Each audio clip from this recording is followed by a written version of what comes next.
मौलूद मुक़द्दस, हयात अक़दस और फ़ाते अजल खुदावंद यस्सू अलमसीह के नाम में आपकी सलामती हो।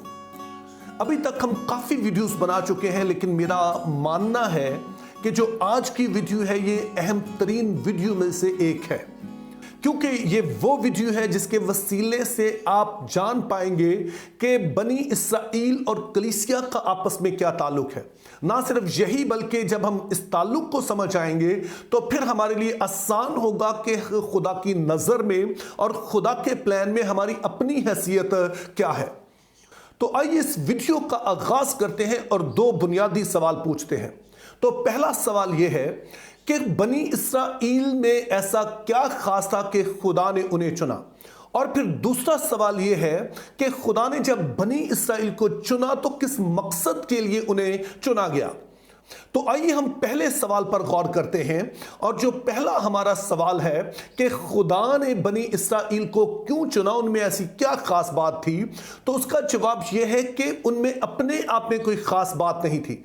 उन्हें खास बना दिया उस अहद ने जो पहले खुदा ने अब्राहम के साथ बांधा और बाद में बनी इसराइल के साथ मूसा के वसीले बांधा। इन अहदों की वजह से वो खास बन गए। तो इन अहदों में क्या खास बात थी, आइए गौर करते हैं। अब जब अब्राहम के साथ खुदा ने अहद बांधा तो इससे हम काफी हद तक वाकिफ हैं, लेकिन मुझे लगता है कि बाज़ औक़ात हमारी ये वाकिफियत अधूरी होती है। मिसाल के तौर पर हम ये तो जानते हैं कि खुदा ने अब्राहम से कहा कि मैं तुझे बरकत दूंगा, मैं तुझे एक बड़ी कौम बनाऊंगा, तू बाइसे बरकत हो, जो तुझ पर लानत करे उस पर मैं लानत करूंगा, तो जो तुझे बरकत दे उसे मैं बरकत दूंगा। लेकिन हम आखिरी मिसरा आमतौर पर छोड़ देते हैं, और वो ये है कि तेरे वसीले जमीन की सब कौमें बरकत पाएंगी। तो अब ये पहली चीज हमने याद रखनी है कि ना सिर्फ खुदा ने अब्राहम को बरकत देने के लिए बुलाया, बल्कि तमाम दुनिया के लिए एक वसीला भी बना दिया कि उन खुदा की बरकत जो है वो अब्राहम के वसीले ही तमाम दुनिया तक पहुंचनी है। जब बाइबल मुकद्दस का मुतालिया करते हैं तो पहले वाला हिस्सा तो आप पूरा होता हुआ देखते हैं। आप इस बात को देखते हैं कि खुदा ताला ने वाकईतन अब्राहम को बरकत दी, खुदा ने उन्हें औलाद भी बख्शी, खुदा ने उन्हें एक बड़ा खानदान भी बना दिया, माल मवेशी और जो कुछ उस जमाने में हो सकता था वो सारा कुछ उन्हें दे दिया। लेकिन दूसरा हिस्सा कि जमीन की सब कौमें तेरे वसीले बरकत पाएंगी, वो पूरा नहीं हुआ। लेकिन यह हैरानगी की बात नहीं है, चूंकि खुदा ताला उसकी जिंदगी में ही उसे बता चुके थे कि मेरा ये वादा जो है तेरे बाद तेरी नस्ल से होगा, और उस नस्ल के वसीला से तमाम जमीन की कौमें जो है वो बरकत पाएंगी। लेकिन अब सवाल यह है कि किस नस्ल की बात कर रहे हैं। चूंकि हम ये जानते हैं कि अब्राहम के कोई एक बेटा नहीं था, उनके टोटल 8 बेटे थे। सो 2 से तो आप बखूबी वाकिफ होंगे, यानी कि जो इस्माइल और इसहाक हैं। लेकिन बाकी जो 6 हैं, जो कि एक और जो उन्होंने बीवी की जिसका नाम कतूरा था, उसके वसीला से हुए। अब सवाल यह है कि इनमें से किसके वसीले से बरकत पाएंगे या सभी के वसीले से बरकत पाएंगे। यह मुश्किल भी बाइबल मुकद्दस खुद ही हल करती है। जब आप पैदाइश 17 बाब पढ़ते हैं तो वहां पर हम देखते हैं कि खुदा ताला जो है वो अब्राहम पर जाहिर होते हैं और उससे वादा करते हैं कि मैं तुझे जो है वो तेरी बीवी सारा के वसीला से बेटा दूंगा।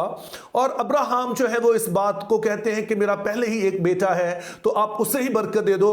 लेकिन खुदा ताला कहते हैं कि मैं तुझे सारा के वसीले एक बेटा दूंगा जिसका नाम इसहाक होगा, और मेरा ये वादा जो है, मेरा अहद जो तेरे साथ है, तेरे बाद जो है वो तेरे बेटे इसहाक के साथ होगा। यानी ये जो बरकत का वादा है और दुनिया की बरकत का वादा है वो इसहाक के साथ होगा। अब हम देखते हैं कि जो इसहाक हैं वो भी बरकत पाते हैं, दुनियावी सारी बरकत पाते हैं, और फिर वो भी दुनिया से रुखसत होते हैं। लेकिन दुनिया के साथ जो वादा है कि तमाम कौमें बरकत पाएंगी वो वहीं खड़ा है। अब इसहाक के भी 2 बेटे थे, और उनमें से खुदा ताला फिर से जो चुनते हैं वो याकूब को चुनते हैं, और उसका जो बड़ा भाई एसौ है उसको नहीं चुनते हैं। सो अब जो वादा आगे जारी रहना है अब्राहम की बरकत का और अब्राहम के वसीले दुनिया की बरकत का, वो याकूब को जो है वो ट्रांसफर होता है। और तो याकूब जो है उनको बाद में इसराइल कहा गया, और बनी इसराइल चूंकि याकूब यानी इसराइल की औलाद है, इसीलिए ये उस वादे के वारिस ठहरे जो कि खुदा ने अब्राहम के साथ बांधा था। سو اگر بنی اسرائیل جو ہے اس وعدے کے وارث ٹھہرے تو پھر یہ بات اب طے ہو گئی کہ جو دنیا کی برکت ہے، تمام دنیا نے جو برکت پانی ہے وہ بنی اسرائیل کے وسیلے پانی ہے، ان کی اپنی وجہ سے نہیں بلکہ اس عہد کی وجہ سے جو خدا تعالیٰ نے ابراہیم کے ساتھ باندھا تھا۔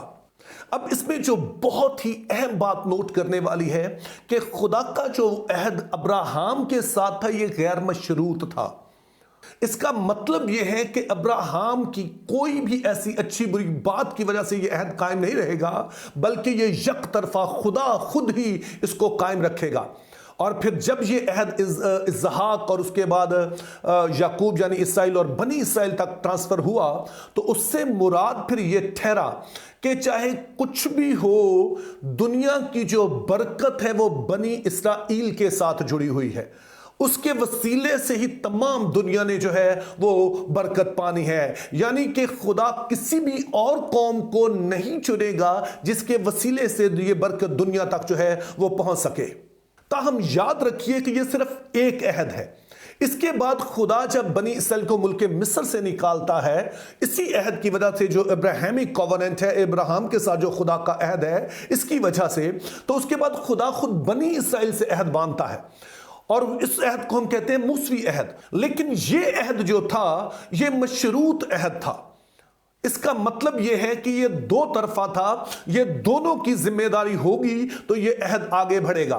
تو پہلے نمبر پر تو ہم پڑھتے ہیں کہ خروج 19 باب اس کی پہلی 8 آیات میں کہ خدا اسرائیل کو جب ملک مصر سے نکالتا ہے تو انہیں کہتا ہے میں تمہارے ساتھ عہد باندھنا چاہتا ہوں اور میں تمہیں جو ہے وہ دنیا کی سب سے خاص قوم بناؤں گا، تم میرے لیے ٹریجرڈ پوزیشن ہوگے، تم میرے لیے ایسے ہوگے جیسے کوئی خزانہ ہوتا ہے، میں تمہاری ایسے ہی حفاظت کروں گا۔ اور اس کے بعد کہتا ہے کہ تم میرے لیے ایک کاہنوں کی مملکت ہوگے۔ اب اگر کاہن آپ سمجھتے ہیں تو کاہن کا مطلب ہوتا ہے کہ وہ جو درمیانی ہوتا ہے۔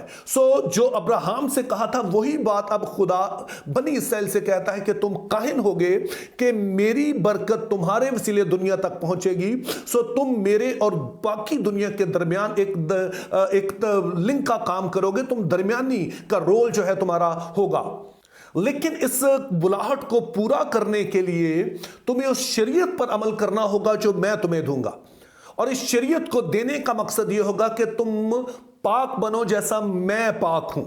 اس کا مطلب ہے تمہیں میری طرح سے بننا ہوگا، چونکہ تم میرے نمائندے ہوگے دنیا کے سامنے، تو تم نے بالکل میری طرح کا بننا ہے۔ جب تم اس شریعت پر عمل کرو گے جو میری ہی سوچوں کا اظہار ہے تو پھر تم میری طرح کے بنو گے اور میرے نمائندے بن سکو گے۔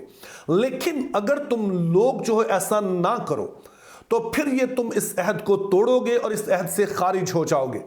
لیکن کیا اس کا مطلب یہ ہے کہ پھر بنی اسرائیل خدا کے لوگ نہیں رہیں گے؟ نہیں، خدا کہتا ہے کہ وہ والے لوگ جو عہد توڑیں گے، جو اس عہد کو توڑتے رہیں گے، وہ خارج ہوں گے۔ لیکن وہ لوگ جو اس قوم میں سے اس عہد کو پورا کرنے پر دل لگائیں گے، یہ وہ ہوں گے جو میرے لیے خاص ہوں گے، جو میرے لیے خاص بقیہ ہوں گے، اور ان کے وسیلے سے میرا پلان جو ہے وہ آگے بڑھے گا۔ اب یہ بہت ہی ایک دلچسپ بات ہے۔ ایک طرف تو یہ بات یقینی ہے کہ نجات جو ہے وہ یہودیوں میں سے ہی آنی ہے، اور خود یسوع مسیح نے جب سامری عورت سے بات کی تو انہوں نے ایگزیکٹ یہ لفظ بولے کہ نجات تو یہودیوں میں سے ہے، بنی اسرائیل میں سے ہے۔ لیکن دوسری طرف ایسا بھی نہیں ہے کہ بنی اسرائیل چاہے اب بالکل ہی بگڑ جائیں تو خدا کرے میں ان کے وسیلے کام کروں گا، نہیں، بلکہ بنی اسرائیل میں سے وہ جو شریعت پر عمل کرنے پر دل لگائیں، جن کے دل پر شریعت لکھی ہو، یعنی جو اندر سے فرمانبردار ہو، ان کے وسیلے سے آگے بڑھے گا۔ تو ایک طرف تو یہ پاسبل نہیں ہوگا کہ خدا اسرائیل کے علاوہ کسی قوم کے ذریعے سے کام کرے، لیکن دوسری طرف یہ بھی ممکن نہیں ہوگا کہ وہ بے وفا لوگوں کے وسیلہ سے کام کرے، بلکہ لازم ہوگا کہ جو پوری طرح تابع ہو ان کے وسیلہ سے آگے یہ پلان بڑھ سکے۔ پھر جب آپ پرانے عہد نامہ کی جب سٹوری پڑھتے ہیں تو یہ ایک سیڈ سٹوری ہے، بنی اسرائیل کی بے وفائی کی سٹوری ہے، اور ہم دیکھتے ہیں کہ پہلے 10 قبیلے اسیری میں جاتے ہیں، پھر جو ہے وہ یہودا کا قبیلہ اور بنیامین کا قبیلہ وہ بھی اسیری میں چلے جاتے ہیں۔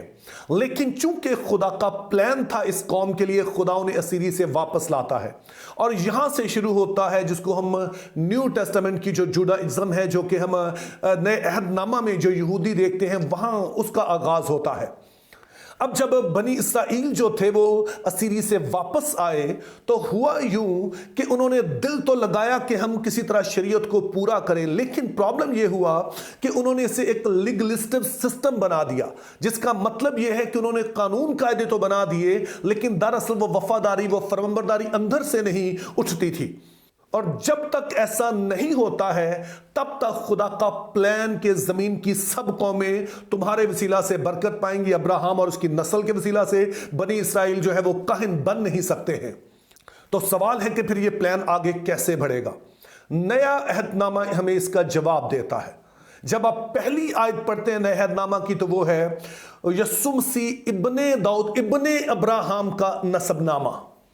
सो मुकद्दस मत्ती रसूल जो है वो यस्सु मसीह को स्ट्रेट अवे अब्राहम के साथ जोड़ देते हैं, लेकिन ये बात जो है इससे गहरी है। अब जब आप शुरू के अबवाब पढ़ते हैं मुकद्दस मत्ती की मार्फत जो इंजीली बयान है उसके, तो आप देखते हैं कि बनी इसराइल और यस्सु मसीह में बहुत गहरी ममासलत दिखाई गई है।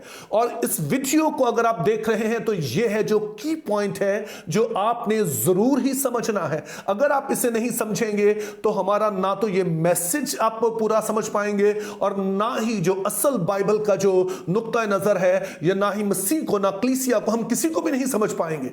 तो मेरी बात जरा गौर से सुनिए। मत्ती रसूल हमें बड़े ही वाज़े तौर पर इस ममासलत को दिखाते हैं। मिसाल के तौर पर पहली ममासलत आप देखिए कि बनी इसराइल जो कौम है वो मौजज़ाना तौर पर वजूद में आती है। अब्राहम और सारा जो थे वो भांज थे और इंसानी तौर पर वो इस दौर से गुजर चुके थे कि जब उनकी किसी भी तरह से औलाद पैदा हो सके। वो जब खुदा उनसे कहता है तो वो हंसते हैं। वो मौजज़ाना तौर से इसहाक पैदा हुए, जिससे बाद में बनी इसराइल की कौम जो है वो पैदा होती है। यस्सु मसीह की पैदाइश भी मौजज़ाना है और उससे बढ़कर मौजज़ाना है क्योंकि वो कंवारी से पैदा होते हैं। इसी तरह से बनी इसराइल जब अभी एक खानदान ही था वो मिस्र में जाते हैं, जहां पर एक बादशाह जो है फिरौन उन्हें कत्ल करने की कोशिश करता है। और यस्सु मसीह जो है जब वो पैदा होते हैं तो हम देखते हैं कि हेरोदीस उन्हें कत्ल करने की कोशिश करता है। इसके बाद हम देखते हैं कि मिस्र में से खुदा इसराइल को निकाल लाता है और लिखा है मैंने अपने बेटे को मिस्र से बुलाया। और यस्सु मसीह जब मिस्र से वापस आते हैं, जब उनके माँ बाप वापस आते हैं, जब हेरोदीस मर जाता है, तो ये आयत वहां पर भी लिखी है कि मैंने अपने बेटे को मिस्र से बुलाया। और उसके बाद हम देखते हैं कि बनी इसराइल बहरा कुलसम और बाद में दरिया यरदन से होकर गुजरते हैं। और यस्सु मसीह भी जब जवान होते हैं तो उसके बाद हम देखते हैं कि वो दरिया यरदन पर जाते हैं और वहां पर बपतिस्मा लेते हैं। इसी तरह से जब खुदा ने मूसा को इसराइल को निकालने के लिए भेजा तो उसने कहा कि फराऊन से कहना कि इसराइल मेरा बेटा बल्कि मेरा पहलौठा है। अब यस्सु मसीह जब बपतिस्मा लेके निकलते हैं तो आसमान से आवाज आती है कि ये मेरा प्यारा बेटा है जिससे मैं खुश हूं। बनी इसराइल जब मिस्र से निकलने के बाद बहरा कुलसम में से गुजरने के बाद आते हैं तो वो फिर जो है वो बियाबान में चले जाते हैं और यस्सु मसीह को भी रूहुल कुद्स बियाबान में ले जाता है ताकि आजमाया जाए। और हम देखते हैं कि यस्सु मसीह दरअसल आजमाए जाते हैं। बनी इसराइल और यस्सु में फर्क ये रहा कि बनी इसराइल जो थे वो बेवफा ठहरे, नाफरमान ठहरे, लेकिन यस्सु मसीह उन आजमाइशों में ताबेदार, फरमाबरदार और वफादार ठहरे जिनमें बनी इसराइल नाकाम हुए थे। लेकिन मेरे अजीजों बात यहां खत्म नहीं होती है। हमें दिखाया गया कि जब यस्सु पूरी वफादारी से इन आजमाइशों से निकले तो उन्होंने खिदमत शुरू की, तो तमाम इलाकों से लोग जो थे वो उनके पीछे आना शुरू हो गए। और फिर सुनिए जरा कि यहां पर मत्ती रसूल हमें कौन सा हवाला देते हैं ताकि जो यशायाह नबी की मार्फत कहा गया था वो पूरा हो कि ज़बूलून का इलाका और नफ्ताली का इलाका दरिया की राह यरदन के पार गैर कौमों की गलील, यानी जो लोग अंधेरे में बैठे थे उन्होंने बड़ी रोशनी देखी। सो मेरे अजीजों हमें बताया गया कि जब यस्सु मसीह ये सारा कुछ पूरा कर चुकते हैं, वफादारी अपनी साबित कर चुकते हैं, तो गैर कौमों तक उनकी रोशनी पहुंचना शुरू हो जाती है।